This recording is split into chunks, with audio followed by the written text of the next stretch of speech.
Hello everyone. आज के इस वीडियो लेक्चर में हम लोग सीखेंगे distance and displacement. This is the first topic of the second chapter, that is what is the distance and displacement and what is the difference in between these two. That is very important to understand here. I think you have also studied in class 9th distance and displacement. I think you also know it very well. तो यहाँ पे हम लोग first of all let us define the distance और path length. क्या होता है distance और path length? The distance actually defined as the length of the actual path travel by an object during its motion in a given interval of time is called distance traveled by the object or path length. It is a scalar quantity. यहाँ पे आपको समझना है कि जैसे आप कोई object कितनी अब एक गिवन इंटरवल ऑफ टाइम में in a given interval of time में टोटल एक्चुअल लेंथ कितनी ट्रेवल किया। अब ये मैटर नहीं करता, ये यहाँ ये सपोज यहाँ से यहाँ गया, यहाँ आया, यहाँ गया, यहाँ आया, यहाँ गया, कहीं भी गया, कहीं आया, टोटल कितना पाथ ट्रेवल किया।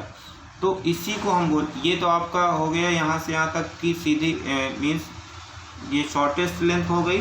बट ये मान लिया कहीं पे घूमते हुए गया, इस तरह से राउंड करके कहीं पे भी ये इधर से ट्रेवल किया, तो ये इसका एक्चुअल पाथ एक्चुअल लेंथ होगी। मान लिया आपको जैसे आप घर से स्कूल आते हैं तो एक आपकी स्ट्रेट लाइन है, आप सीधा आप ना देखें कि रास्ता है कि नहीं, आप सीधे खेत वगैरह से कहीं से भी आ जाएं सीधे एकदम स्ट्रेट, तो वो तो आपकी हो गई बेसिकली डिस्प्लेसमेंट। अब यहाँ से अगर आप मान लिए आपके जिग जाएगा आपका रोड इस तरह से फिर टर्न्स हैं बहुत सारे, तो आपका ये हो जाएगा यहाँ से यहाँ तक आपने एक्चुअली कितना डिस्टेंस ट्रेवल किया है या पाथ का लेंथ कितना है एक्चुअली, वो आपका हो जाएगा डिस्टेंस या पाथ लेंथ। ये स्केलर क्वांटिटी होती मीन्स इसकी कोई डायरेक्शन नहीं होती है, it has only magnitude. Scalar quantity की यही डेफिनेशन होती है। फिर the quantity which has only magnitude that is the scalar quantity. अब वेक्टर क्वांटिटी क्या होती है? जिसका मैग्नीट्यूड भी हो, जिसको क्वांटिटी को हमें बताने के लिए मैग्नीट्यूड भी हो, डायरेक्शन दोनों की ज़रूरत हो, तो उसको हम वेक्टर क्वांटिटी बोलते हैं। जिसको केवल मैग्नीट्यूड की ज़रूरत हो बताने के लिए, एक्सप्लेन करने के लिए, वो हम इसको स्केलर क्वांटिटी बोलते हैं। Right now the second term I think you have learn it आपने 9th में ही पढ़ा है तो आसानी होगी इसको समझने में। सेकेंड इसमें जो आपका है डिस्प्लेसमेंट क्या होता है? It is the shortest distance between the initial and final position of an object.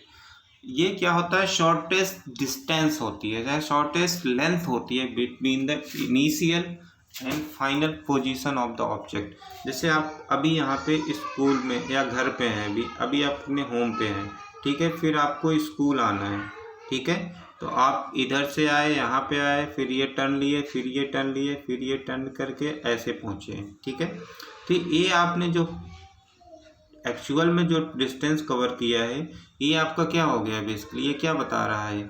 ये आपका यहाँ से यहाँ तक जो आपने एक्चुअल पाथ कर गया, ये आपको बता रहा है डिस्टेंस आपने कितनी चली है, डिस्टेंस बता रहा। बट अगर एक्चुअली देखें आपके होम से स्कूल की लेंथ क्या है, अगर सीधा देखें एकदम शॉर्टेस्ट रूट देखें, शॉर्टेस्ट रूट से या सीधा देखें स्ट्रेट लाइन की डेफिनेशन यही होती है जो सीधी हो एकदम लाइन, ठीक है। स्ट्रेट लाइन देखें दोनों के पॉइंट के बीच में, होम आपका है, ये स्कूल है, तो इसी को हम बोलते हैं डिस्प्लेसमेंट।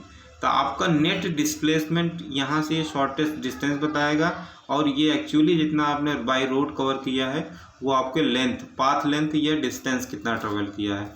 तो ये दोनों में बेसिक डिफरेंस होता है, ठीक है। अब जैसे कोई स्ट्रेट लाइन हम कब बोलते हैं? जो एक रेक्टिलिनियर पॉइंट्स को ज्वाइन करे, जो हमें लाइन मिले उसी को हम locus of the rectilinear points means एक ही लाइन में अगर कोई पॉइंट्स है, अगर उनको ज्वाइन करें तो हमें क्या देता है? स्ट्रेट लाइन देता है। अब स्ट्रेट लाइन हमेशा शॉर्टेस्ट पाथ शो करता है, ठीक है। तो अगर कहीं पे हमें कोई पॉइंट के बीच में हमें डिस्प्लेसमेंट चाहिए तो एक स्ट्रेट लाइन ड्रॉ कर दो दोनों के बीच में, मीन्स ये जिग जैग ड्रॉ करोगे तो ये स्ट्रेट लाइन नहीं होगी, ये तो कर्व पाथ हो जाएगा। ठीक है, या ये भी आपका स्ट्रेट लाइन नहीं होगी। तो ये बेसिक डिफरेंस होता है distance and displacement.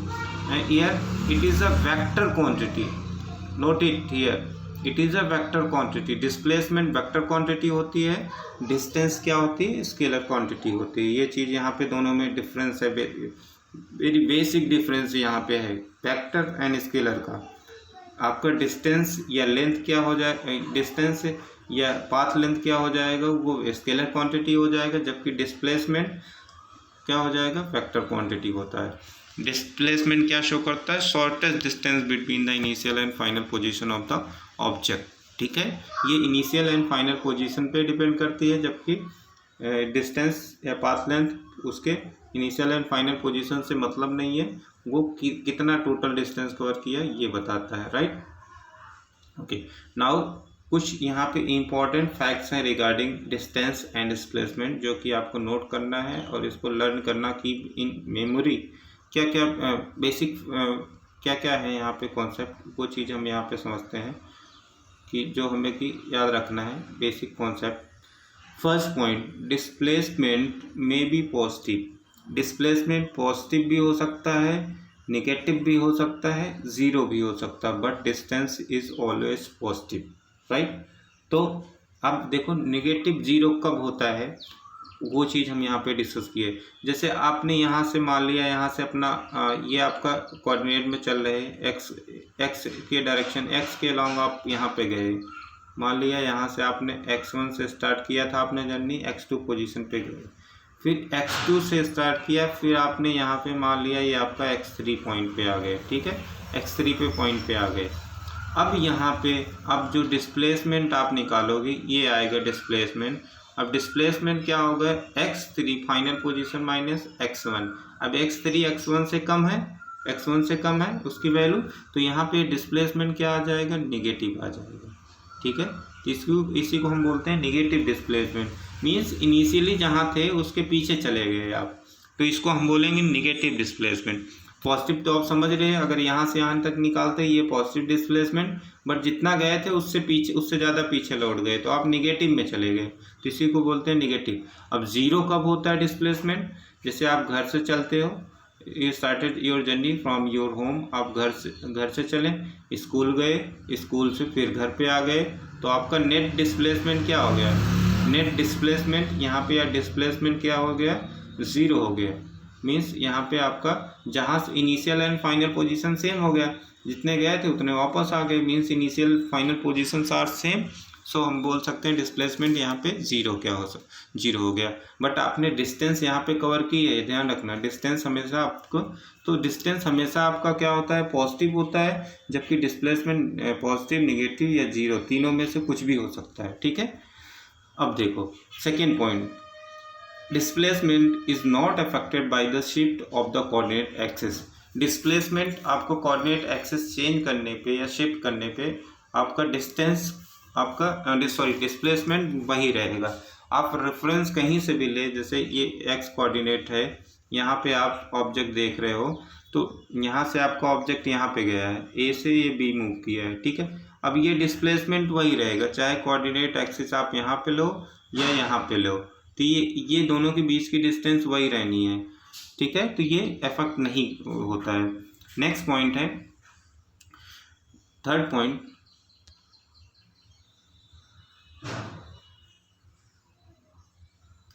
displacement of an object is independent path followed by the object, but the distance depends upon path. That is very simple. Displacement कहाँ पे डिपेंड किस पे डिपेंड करता है, पोजीशंस पे। आप इनिशियली कहाँ थे, फाइनल कहाँ थे, इसके दोनों के बीच में डिस्प्लेसमेंट के मीन्स पोजीशन पे डिपेंड कर रहा है। इसके पाथ में आप यहाँ आए, यहाँ गए, कहाँ रुके, कहाँ गए, एक इससे मतलब नहीं है, किधर से गए आपसे मतलब नहीं है। इसमें डिस्प्लेसमेंट में ये आपसे पूछेगा आप इनिशियली कहाँ थे, फाइनली कहाँ हो, दोनों के बीच में आपकी डिस्टेंस कितनी हुई या लेंथ कितनी है, शॉर्टेस्ट पाथ कितना हुआ, उसको हम बोलेंगे displacement. Means initial and final position पे डिपेंड करता है। इंडिपेंडेंट पाथ मीन्स ये पाथ आप किस पाथ फॉलो कर रहे हो उस पर उससे इंडिपेंडेंट होता है। That is very important. By the object but the distance depend upon path. भाई आप डिस्टेंस तो डिपेंड करेगा, आप यहाँ से स्टार्ट किया आपने जर्नी ए पॉइंट से, यहाँ गए फिर कहीं रुके फिर कहीं गए, इस तरह से ये बी फाइनल पोजीशन पहुँचे। तो ये सब पाथ पे डिपेंड कर रहा है ना। अब मान लिया आप ऐसे जाते तो पाथ लेंथ अलग हो जाती, इस तरह से जाते तो अलग अलग होती। तो ये पाथ पे डिपेंड करता है पाथ लेंथ, जबकि डिस्प्लेसमेंट इनिशियल एंड पोजीशंस पे करता है। इनिशियली आप कहाँ थे, फाइनली कहाँ हैं उस पर। ठीक है, नेक्स्ट पॉइंट आपका यहाँ पे है fourth point, displacement and distance both have the same unit as the length. दोनों की यूनिट सेम होती है, दोनों की यूनिट मीटर होती है, आपको पता है, जो कि आपकी लेंथ की होती है। That is very important here. Okay, अब नेक्स्ट पॉइंट यहाँ पे बहुत इंपॉर्टेंट है। यहाँ पे distance, the ratio of distance and displacement is always greater than और इक्वल टू 1। आप इस तरह से इसको बोल सकते हो, डिस्टेंस क्या होगी, हमेशा ग्रेटर होगी या इक्वल होगी डिस्प्लेसमेंट की। ठीक है, ये यहाँ पे समझना बहुत जरूरी है। डिस्टेंस क्या हो सकता है, डिस्प्लेसमेंट की इक्वल हो सकता है या हमेशा ज़्यादा होगी। इक्वल किस केस में होगी, स्ट्रेट लाइन मोशन, जैसे आप यहाँ से गए, यहाँ से ये ए से बी गए, ठीक है, स्ट्रेट लाइन मोशन को फॉर्म किया, तब आपका डिस्टेंस, यही डिस्टेंस भी हो जाएगा, यही डिस्प्लेसमेंट हो जाएगा, उस केस में इक्वल हो जाएगा। अब सपोज आप यहाँ से ए से स्टार्ट किए थे, बी पे गए, ठीक है, बी से फिर लौट के आ गए सी पे, यहाँ पे आ गए। अब पाथ लेंथ तो ये हो गई, डिस्टेंस आपने इतनी ट्रेवल किया है, बट डिस्प्लेसमेंट क्या हो गया, ये यहाँ पे आपका डिस्टेंस जो हो गई किससे बड़ी हो गई, डिस्प्लेसमेंट से बड़ी हो गई। तो ये रेशियो हमेशा ट्रू होता है कि इन दोनों का रेशियो निकालें, या आप बोल सकते हैं distance is always greater than और इक्वल टू डिस्प्लेसमेंट, ये बोल सकते हैं आप। ठीक है, ये इस पॉइंट के। Okay, 6 point, for moving body the distance is always increases with the time. कोई मोशन में है कोई बॉडी, तो उसकी डिस्टेंस कंटिन्यूसली बढ़ रही है, but displacement we can not specify until and unless final position ना पता हो, तब तक हम डिस्प्लेसमेंट नहीं बता सकते हैं। बट आपकी डिस्टेंस कंटिन्यूसली बढ़ रही है, जैसे कोई चल रहा है तो उसकी डिस्टेंस बढ़ रही है। अब मान लिया इधर से मुड़ गया, इधर आ गया, अभी तक तो डिस्प्लेसमेंट ये था, फाइनल पोजीशन ये थी, यहाँ से यहाँ आ गया, डिस्प्लेसमेंट चेंज हो गया है, डिस्प्लेसमेंट कम हो गया पहले से, बट डिस्टेंस क्या होगी, कंटिन्यूसली बढ़ती रहेगी। ये चीज़ यहाँ पे हमें समझना है। 7 point is, for a body undergoing one dimensional motion in the same direction the displacement distance is equal to the displacement. One dimension motion के केस में, जो अभी हम लोग डिस्कस कर रहे थे, distance is always equal to the displacement. ये केवल सही है वन डायमेंशन मोशन। डिस्प्लेसमेंट को मॉड ले रहे हैं, मॉड लेके बता रहे हैं, क्योंकि डिस्प्लेसमेंट निगेटिव भी हो सकता है, इसलिए मॉड ले लेंगे। किसी वैल्यू को मॉड लेते हैं तो उससे मैग्नीट्यूड से मतलब होता है। जैसे मान लिया -2 किलोमीटर है, अब मॉड ले लिया इसका, तो मतलब 2 किलोमीटर, ओनली मैग्नीट्यूड से मतलब है, माइनस साइन से नहीं मतलब है, क्योंकि माइनस साइन ये बता रहा है कि ये वेक्टर क्वांटिटी हो सकती है, मीन्स निगेटिव हो सकता है, बट 2 क्या है, इसका मैग्नीट्यूड 2 किलोमीटर कंसीडर करेंगे। ठीक है, तो मॉड लगा देंगे, राइट। तो ये चीज़ यहाँ पे ध्यान रखना। For other motion the distance is always equal to the mod of the displacement. केवल स्ट्रेट लाइन मोशन में डिस्टेंस जो होती है वो क्या होती है, इक्वल होती है डिस्प्लेसमेंट के। For rest of other motion में कोई भी 2 डायमेंशन या 3 डायमेंशन मोशन हो, उसके केस में distance is always greater than the displacement. ये इसमें यहाँ पे कंक्लूजन निकल के आता है। ओके, तो ये आपका बेसिक कॉन्सेप्ट हो गया रिगार्डिंग डिस्टेंस एंड डिस्प्लेसमेंट। तो नेक्स्ट लेक्चर में हम लोग पढ़ेंगे स्पीड एंड वेलोसिटी। तो आई थिंक ये आपको क्लियर हो गया होगा यहाँ पे डिस्टेंस एंड डिस्प्लेसमेंट में क्या डिफरेंस होता है। ठीक, ओके।